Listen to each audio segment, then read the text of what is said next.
Today, munggo ang aking lunch. Wala akong makitang dahon ng ampalaya, kaya bungang ampalaya na lang ang ating igulay. Gusto ko yung medyo isimmer ko pa siya na mawalan maglapot siya ng konti pa, kaya pinakukuluan ko pa siya. So yan, lunch time, pero late na kasi 1:30, late na rin kasi ako nakalabas para bumili ng pang-dinner namin. Isinabay ko ng bumili ng gulay ng aking yan nga ang pala kasi wala akong stock sa akin. So yan guys, luto-luto para naman masarap ang ating tanghalian. So yun lang guys, don't forget to follow, like, react, comment to my channel. Thank you so much.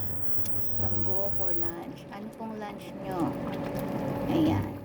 Comment down below.